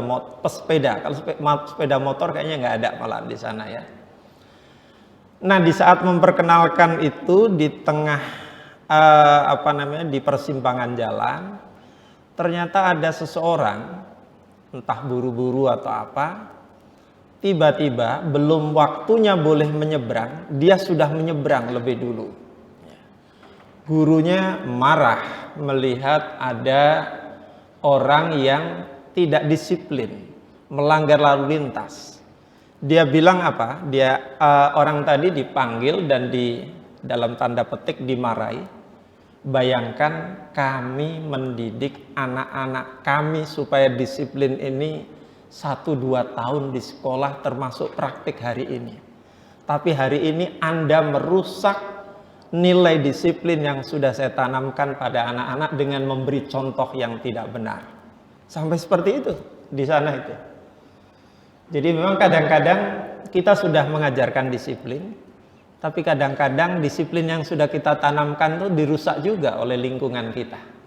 Apa yang sudah baik kadang-kadang kita tanamkan di rumah belum tentu baik ketika berada di luar rumah. Dan itu yang terjadi. Itu yang sering terjadi, sehingga mungkin kita rasakan hasilnya belum sebagus seperti yang kita harapkan. Nah, seringkali banyak perusak-perusak nilai disiplin itu ada di sekitar kita. Atau bahasa lainnya, predator disiplin itu ada di lingkungan hidup kita itu sendiri. Kan gitu kan? Maka dari itu ya kita mau apa lagi kondisinya seperti ini. Jadi menurut analisis kita itu memang banyak faktor yang menyebabkan anak itu bisa disiplin atau sebaliknya menjadi tidak disiplin gitu. Dulu waktu anak-anak di TK itu, anak-anak kita di sekolah TK itu kan mungkin dilatih sedemikian rupa ya. Dilatih bagaimana mereka berkunjung ke rumah sakit untuk bisa apa gitu ya, punya sikap peduli gitu kan. Dilatih untuk kemana lagi, pemadam kebakaran supaya bisa memahami tugas pemadam kebakaran itu seperti ini dan seterusnya. Tapi kadang-kadang karena itu tidak dipupuk dan terus diperkuat, lupa lagi atau hilang lagi gitu. Nah, Ramadan ini ya saya kira idealnya dari Ramadan ke Ramadan tetap dilanjutkan penanaman disiplin. Karena itu pula seperti yang tadi saya sampaikan, pelaksanaan kewajiban di dalam Islam itu sebetulnya tidak cukup. Harus dilengkapi supaya ada buahnya disiplin dengan yang sunnah, kan gitu ya. Makanya Nabi sendiri kemudian memberikan jaminan bahwa puasa Ramadan plus 6 hari di bulan Syawal itu menjadi setara dengan puasa setahun. Man shoma Ramadhana summa atba'ahu sittan min Syawal fadzalika kasaumid dahri. Barang siapa yang berpuasa Ramadan kemudian diikuti puasa 6 hari di bulan Syawal, maka itu seperti puasa 1 tahun. Menurut Imam Nawawi, rumus penghitungan mengapa setara dengan nilai setahun itu ya karena apa? Al-manja bil hasanati falahu asyru amsalihha. Jadi kebaikan itu nilainya dilipat gandakan 10 kali lipat. 1 bulan kali 10 kan sama dengan 10 bulan. 6 hari kali 10 kan sama dengan 60 hari. 60 hari dibagi 2 kan sama dengan 2 bulan. 10 tambah 2 bulan berarti 1 tahun. Jadi kalau itu bisa terus terapkan dalam kehidupan kita, saya kira kedisiplinan itu mudah-mudahan bisa terbentuk dengan baik. kalau kita sudah terbiasa membaca Al-Quran, ya meskipun 1 halaman atau 2 halaman setelah sholat, mudah-mudahan itu menjadi kebiasaan yang selalu kita merasa kalau tidak membaca itu ada yang kurang. Sama dengan kalau kita habis makan tidak gosok gigi, kayaknya ada sesuatu yang belum sempurna. Kira-kira seperti itu. Kedisiplinan itu idealnya harus seperti itu. Idealnya. Baik, saya kira itu yang bisa saya jawab Pak ya. Tadi ada Pak siapa?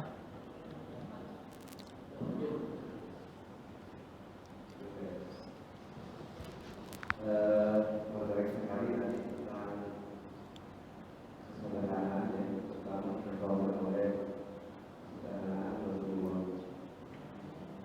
Dan sedikitnya itu kita berbuka. Cuma ini Ustaz ya, ada yang melihatnya sih Ramadan itu tamu agung, tamu yang buka. Bagaimana kita membahagiakan tamu ya, cuman ini saya perlu kita bicara dari tadi ya. Orang tua bangga akan anaknya yang melaksanakan puasa. Jadi untuk buka puasanya mencari buka yang terbaik ya. Sampai ditanya satu-satu dalamnya ini kesempatan supaya anak semangat dalam berpuasa. Bahkan di masjid-masjid atau di sekolah ya, kalau saya seorang guru kan, ada list untuk buka puasa ya. Ada uang, ada makanan, sama. Si pemberi itu berusaha mungkin ya untuk memberikan bukan yang terbaik itu saya. Yang saya pun keseharian tidak seperti itu. Ini mungkin menganggapnya bahwa inilah saatnya memberikan yang terbaik itu saja. Memang ada bertolak belakang dengan kesederhanaan bagaimana Rasulullah berbuka puasa. Jadi ada sedikit terjadi kontradiksi ya, walaupun dengan alasan yang tadi menyambut tamu agung ya, memberikan buka yang terbaik untuk anak atau untuk saudara kita yang ada di masjid gitu, seperti itu tadi. Itu yang pertama kita bicara. Yang kedua tentang kesadaran Rasulullah tadi dicontohkan ketika sahabat berkunjung ke rumahnya. Saya juga kalau di rumah saya mungkin bisa terharu juga ya. Cuman pertanyaan saya, kok Rasul masih bisa mengerjakan berinfak bahkan kurban saja, sementara seorang sahabat atau dalam satu kisah untuk yang dimasak besok pun belum ketahuan ada nggak yang dimasak oleh istri Rasul ya, sampai Rasul harus berpuasa karena tidak ada yang dimasak. Itu bagaimana ya? Sedangkan Rasul itu yang saya tahu berjalan juga, dipakai kurban juga. Terima kasih. Baik, terima kasih. Yang pertama, Ramadan sebagai tamu agung ya. Tamu agung maknanya sebetulnya bukan dalam konteks harus dihormati dengan cara apa ya, memberikan makan minum yang paling istimewa, paling mahal ya. Saya kira bukan di situ. Konteksnya adalah kalau tidak salah hadisnya itu menyebut syahrun azim, bulan yang luar biasa gitu kira-kira ya, bulan yang sangat istimewa gitu. Karena memang keistimewaannya banyak, nanti mungkin akan dibahas tersendiri ya, macam-macam lah. Ada Lailatul Qadarnya, diampuni dosa-dosa kita, amalan wajib disetarakan nilainya sampai 7 kali lipat, amalan sunnah disetarakan seperti amalan wajib di luar Ramadan gitu kan. Jadi kalau misalnya kita katakanlah menservis keluarga kita, boleh saja yang penting tidak berlebihan tadi, proporsional gitu. Proporsional itu artinya sesuai dengan batas kemampuan kita yang wajar, tidak diada-ada, tidak dibuat-buat yang semestinya tidak perlu, kemudian wah ini perlu gitu. Iya, bahkan sampai ngutang gitu ya. Saya kira yang sederhana aja. Sederhana itu ya sesuai dengan batas kewajaran kita. Tentu jangan sama persis juga seperti Nabi, karena kita hidupnya juga tidak di sana kan. Nanti repot lagi pemahamannya kalau secara letterlek seperti itu. Jadi boleh kita katakanlah melayani, menservis anak kita selama itu tidak ada unsur, kalau tadi dalam bahasa agamanya, israf dan tabdir saja. Jangan sampai kita masak banyak hanya karena ingin memenuhi keinginan A, B, C, D, tapi ujung-ujungnya nanti nggak kemakan semua, banyak kebuang. Itu. Ini kan kita malah dapat dosa itu. Niatnya baik untuk ini, tetapi ujung-ujungnya banyak yang dibuang. Banyak yang dibuang. Kalau kemudian banyak yang mubadir seperti itu kan, ya jatuhnya kita melakukan tabdir. Itu yang kita khawatirkan saja. Tapi kalau itu bisa tidak terjadi ya nggak apa-apa. Ya nggak apa-apa ya. Dan juga tidak membuat begini, nanti malah anak-anak bilang, waduh ini kalau bulan Ramadan dan serba enak begini, wah kalau gitu pengennya puasa terus deh sepanjang tahun gitu. Kalau seperti itu dan malah anggarannya nggak mencukupi gimana? Seandainya dengan cara menservis cara itu tadi itu, yang enak-enak tadi itu anggarannya malah naik gitu ya.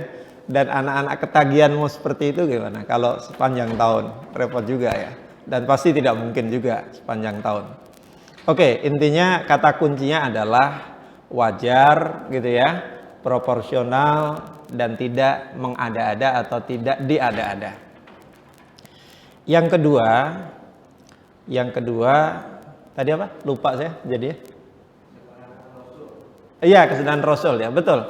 Jadi gini, sederhana tidak berarti Rasul itu miskin. Rasul itu di saat pemuda sebelum menikah itu sangat kaya. Karena ketika dia bermitra dagang dengan calon istrinya Khadijah, itu dia termasuk pemuda yang kaya raya. Bahkan mas kawinnya Nabi itu dengan Khadijah kalau tidak salah 25 ekor unta itu. Bayangkan tuh berapa itu kalau dihitung. Itu kan berarti kaya kan? Lalu dia selama menjadi nabi dan rasul itu kan masih bekerja dan sekaligus nanti mempunyai hak-hak tertentu, misalnya ghanimah dan sebagaimana itu, harta rampasan dan sebagaimana itu sebagaimana diatur dalam Quran, itu ada jatahnya, ada bagiannya nabi. Jadi nabi tetap sedekah, tetap itu memang beliau tetap punya harta, tapi hartanya tidak berlimpah banget gitu, enggak. Pada waktunya dia selalu punya, kira-kira begitu, dan memang Allah mengendakinya seperti itu. Jadi kalau tadi Nabi berdoa, ya Allah hidupkan kemudian matikan dalam kondisi miskin, saya memahaminya begini, mungkin salah satu yang membuat beliau berdoa seperti itu barangkali hartanya masih ada, hartanya masih cukup memadai, sehingga dia ingin menjelang akhir hayatnya itu betul-betul hartanya sudah semuanya ditunaikan untuk urusan umat Islam gitu, atau untuk urusan Islam gitu. Oleh karena itu tidak ada yang kontradiksi sebetulnya, karena dalam sejarah Nabi juga tidak pernah terdengar punya hutang. Nabi punya tadi warisan tanah itu kan berarti dia punya simpanan uang yang kemudian dibelikan untuk tanah. Kemudian anaknya ketika di Madinah itu kan sudah dewasa semuanya. Yang kecil-kecil, yang laki-laki sudah meninggal pada saat di Mekah gitu. Oleh karena itu Nabi selama hidupnya boleh dikatakan ya hidupnya tetap sederhana, tetap punya harta, tetapi harta yang dimiliki itu tidak sampai misalnya sekian banyak itu. Berbeda dengan apa namanya, Nabi juga menerima ya pemberian ya, mungkin juga dari situ, dan Nabi kemudian bagi lagi. Mungkin menerima pemberian dari menantunya, dari Utsman yang sangat kaya raya gitu. Saya yakin ya dalam banyak kasus gitu Nabi juga dibantu oleh Utsman. Mertuanya Abu Bakar juga cukup kaya, demikian juga menantu lainnya yaitu Ali bin Abi Thalib, walaupun itu yang paling miskin ya. Umar juga relatif kaya, punya perkebunan kurma juga. Sehingga selain bekerja, Nabi juga memang punya hak dari beberapa ini ya, pengelolaan hartanya umat Islam. Apakah dalam bentuk warisan perang, baitul mal, dan semua yang dimiliki oleh Rasul itu juga tidak semua dikonsumsi habis untuk diri dan keluarganya, tetapi juga disedekahkan, diinfakkan kepada umat Islam. Saya kira seperti itu. Ini mungkin perlu kajian tersendiri mengenai ini ya, kalau boleh kita kembangkan terkait dengan sistem keuangan rumah tangga Nabi itu. Mungkin menarik itu kalau itu dibahas ya. Saya kira begitu Pak. Terima kasih.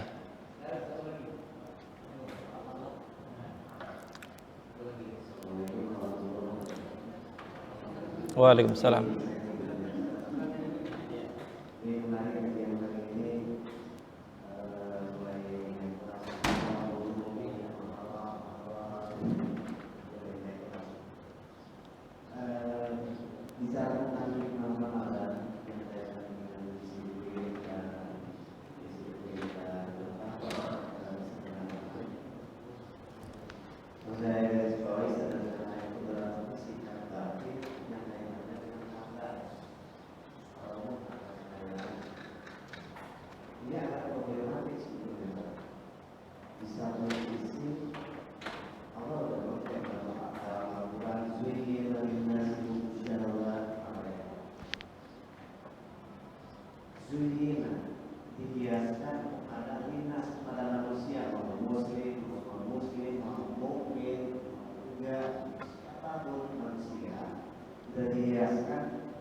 Nah ini yang menarik, berarti ayat ini mengisyaratkan bahwa manusia itu cenderung untuk potensial untuk tamak, serakah, dan sekarang cenderung cinta kepada harta dunia. Nah yang menarik kalau kita cermati kalimatnya ini mabni mazhul ya, zuyina bukan zayana. Kalau zayana biasanya subjeknya failnya itu jelas disebutkan, tapi kalau zuyina yang ada itu naikul failnya itu disamakan mazhul. Nah ini berarti yang menghiaskan kepada manusia cinta kepada lawan jenis, anak, benda dan sebagainya, fakta. Ini ada dua kemungkinan, apa Allah apa setan. Ini ada juga yang pernah membahas ini, saya berarti kalau yang menghiaskannya kepada kita, apa yang kita miliki, keluarga yang kita cintai, itu dari Allah, berarti ya itu jadi anugerah. Tapi kalau yang menghiaskannya setan itu bisa jadi akal. Nah ini di satu sisi itu kaitannya. Nah padahal tadi kaitan dengan sederhanaan tadi bisa berarti kita tidak harus, tidak ada kaitannya dengan jumlah aset yang kita miliki, ya. Artinya mau kita kaya, mau miskin, tapi kecenderungan kita, kepikiran berkaitan kita pada harta itu tidak jadi jaminan. Bisa jadi orang tidak punya apa-apa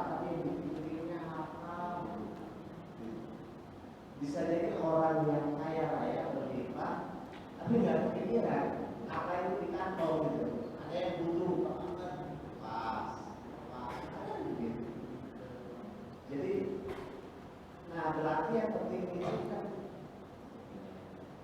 karakteristik harta seperti itu, karakteristik kita terhadap harta seperti itu, berarti yang penting sederhana itu karena sikap batin terhadap harta. Yang penting fokus bergeser keinginannya berarti tadi. Kalau biasanya kita berdoa ingin kaya, yang dibayangkan kaya itu makan yang enak, di tempat yang mewah, rumah yang besar, mobil mewah.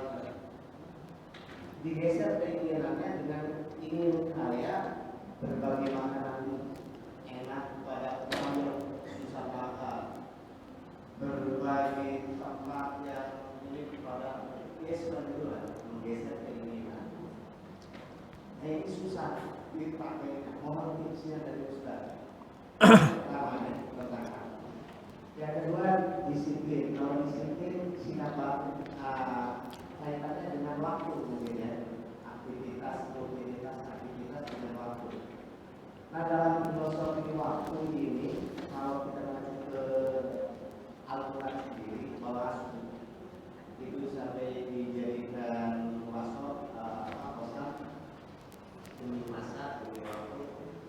Semua manusia itu dalam keadaan rugi kecuali kaitan dengan waktu. Kalau dalam Islam itu kan ada zaman yang madi, waktu yang sudah lampau, zaman yang lalu, waktu yang sedang berlangsung, zaman yang mustaqbal, waktu yang akan datang. Nah, hakikat realnya waktu itu sebenarnya zaman yang lalu. Tapi zaman yang lalu ini waktu yang sekarang itu berlangsung cepat kilat. Sedetik berubah menjadi masa lalu. Sedetik berubah menjadi masa lalu. Mustaqbal panjang di depan, mati, lampau di belakang.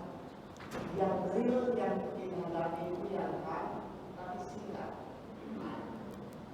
Ini kaitannya, makanya turunan dari ini banyak peringatan-peringatan benda-benda di bermalas-malasan dan sebagainya. Berarti kalau kita disiplin,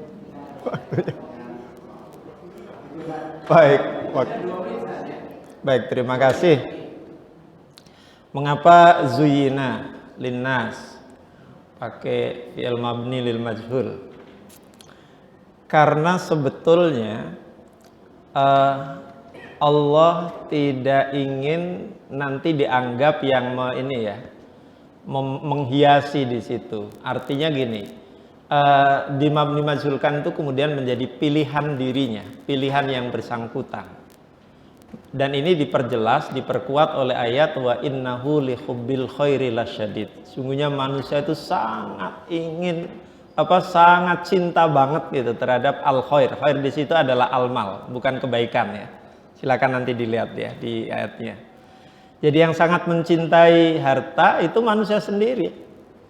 Apakah dipengaruhi oleh hawa nafsunya sendiri atau oleh setan dan jin? Bisa jadi dalam prosesnya keduanya berkolaborasi. Tapi yang jelas semua manusia secara naluriahnya, secara instingnya, secara fitrahnya itu mencintai harta. Nggak ada yang tidak. Bahkan dalam hadis Nabi dikatakan seandainya anak Adam itu diberi satu lembah isinya emas, ternyata dia masih nambah lagi 2 lembah. Dan itu manusiawi. Nah, karena itulah Islam datang dengan syariat untuk mengerem dan sekaligus membatasi. Boleh banyak, tapi zakatnya juga harus banyak, gitu ya. Sedekahnya juga harus lebih banyak lagi, kira-kira begitu. Kalau bisa itu seperti Utsman sebetulnya. Utsman itu saudagar yang luar biasa sukses, hartanya mungkin sampai sekarang masih ada kalau nggak salah. Asetnya itu, aset wakafnya masih terus mengalir. Dan itu artinya bahwa menjadi kaya itu pilihan. Memiliki harta itu pilihan hidupnya sendiri gitu. Walaupun tidak jarang ada orang yang memilih untuk miskin atau mungkin memilih untuk tidak banyak berbuat demi masa depannya. Baik, saya setuju bahwa masa kini, masa lalu itu sudah lewat. Masa kini itu zaman al-hal itu yang sedang kita alami. Tapi karena yang kita alami itu continuous, mustamir, terus menerus, tapi juga terus menerus kita meninggalkan detik demi detik, waktu demi waktu yang sudah terjadi. Sayangnya zaman yang akan datang, mustakbal itu misteri, kita tidak tahu. Oleh karena itu maka kita harus memanfaatkan yang sedang ada dan sedang kita jalani dengan sebaik-baiknya. Saya kira itu karena sudah adzan. Terima kasih, kita akhiri dengan doa kafaratul majlis. Subhanakallahumma wa bihamdika asyhadu an la ilaha illa anta astaghfiruka wa atubu ilaik. Nasrun minallah wa fathun qarib wa basyiril mu'minin. Wassalamualaikum warahmatullahi wabarakatuh. Waalaikumsalam.